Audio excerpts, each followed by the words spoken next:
In this another video, we are going to reading about determinant A I J M cross N कोटि का determinant है। इसे हम ऐसे शो करते हैं, ए बी सी डी है तो इसे A D minus B C से शो करते हैं।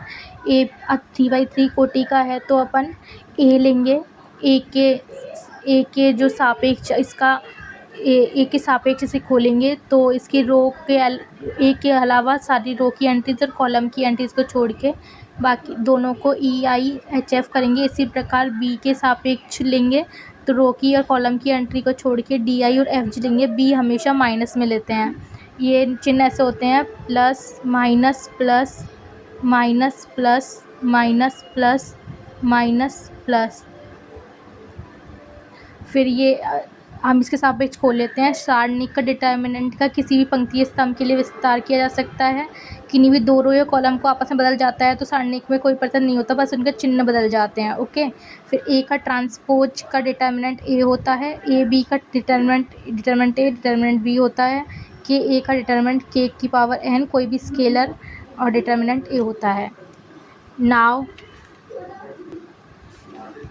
एक डिटर्मिनेंट है, इसमें दो एंट्री एडिशन में है तो इसको अलग अलग खोल कर लिख सकते हैं। फर्स्ट एंट्री आ जाएगी, नीचे की रो सेम है, सेकंड एंट्री आ जाएगी, नीचे की रो सेम है। अब इनका उपसारणिक निकालेंगे तो माइनर निकालने के लिए इसे वैसे ही ए के सापेक्ष दोनों को मल्टीप्लाई करके माइनस कर देते हैं, बट इसमें हम ए नहीं लिखते हैं। वैसे बी के सापेक्ष दोनों को करके मल्टीप्लाई करते हैं, -1 -8 -9, बट हम 2 का ना माइनस साइन लिखते हैं ना 2 लिखते हैं। इसी प्रकार 3 के सापेक्ष करते हैं लेकिन ऑनली 3 को नहीं लिखते हैं और दोनों को मल्टीप्लाई करके माइनस कर देते हैं। इस प्रकार हमारा उपसारणिक आ जाता है। हम निकालेंगे अवयव के सहखंड। सी आई जे इक्वल्स टू -1 की पावर आई प्लस जे एम आई जे। तो इसमें A11 लेते हैं, M11 लेते हैं, A12 minus M12, A13 minus M13।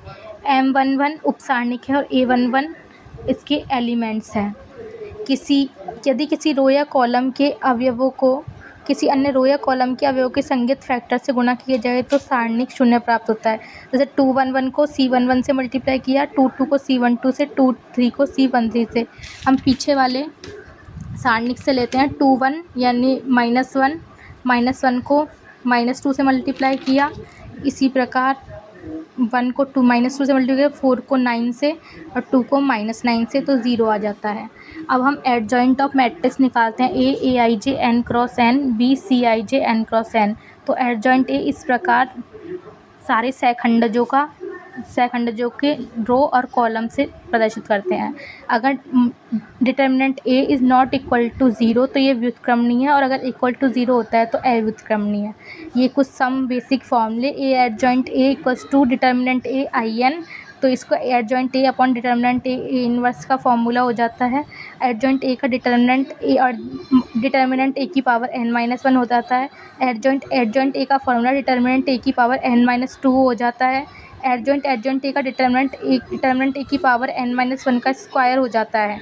Adjoint A equals to determinant A की पावर n-1 की होल पावर k हो जाता है। ए इनवर्स हम सब जानते हैं आई होता है। ए वेंडर मोंडे डिटर्मिनेंट है 1x(x3), 1y(y3), 1z(z3) equals to x minus Y, Y minus Z, Z minus X, X plus Y plus Z. ये x minus Y, Y minus Z, Z minus X, X Y plus Y Z plus Z X. इसी प्रकार ए है तो ए की transpose में जो रो है वो कॉलम बन जाता है और जो कॉलम है वो रो बन जाता है। ए प्लस बी का ट्रांसपोज में ए के ट्रांसपोज प्लस बी का ट्रांसपोज, के ए के पावर ट्रांसपोज बराबर के ए के ट्रांसपोज, ए का ट्रांसपोज बराबर ए, और ए बी का ट्रांसपोज बराबर B T A T. Trace A equals to summation I बराबर 1 to n ए आई आई होता है, मतलब A11 A22 ... ANN। ये ट्रेस है। Trace A plus B, trace A plus trace B, trace के स्केलर आगे आ गया, ट्रेस ए की ट्रांसपोज ट्रेस ए बी बराबर ट्रेस बी है। Symmetric matrix A I J बराबर ए जे आई होता है, A plus A T B T A B symmetric matrix है। Skew symmetric A I J minus A J I, A minus A T B T A B. Hermitian matrix A star बराबर ए I J बराबर A J I. Skew Hermitian में ए star बराबर minus ए होता है, ए I J बराबर minus A J आई का बार होता है। ऑर्थोगोनल मैट्रिक्स में मतलब लाम्बिक मैट्रिक्स में ए का ट्रांसपोज ए बराबर आई होता है इक्वल्स टू ए टी।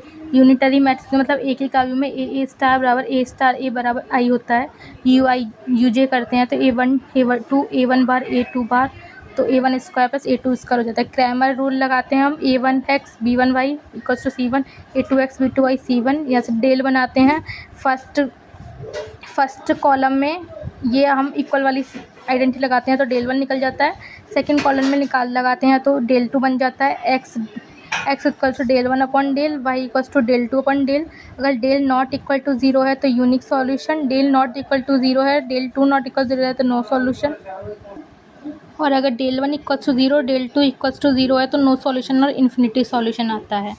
अब इससे वैल्यू आ जाती है C A X X square minus trace A X plus mod A, C A X X cube minus trace A X square plus T 1 C 2 C 3 X minus A. Okay, तो ये हमारा सारणी ख़त्म हुआ।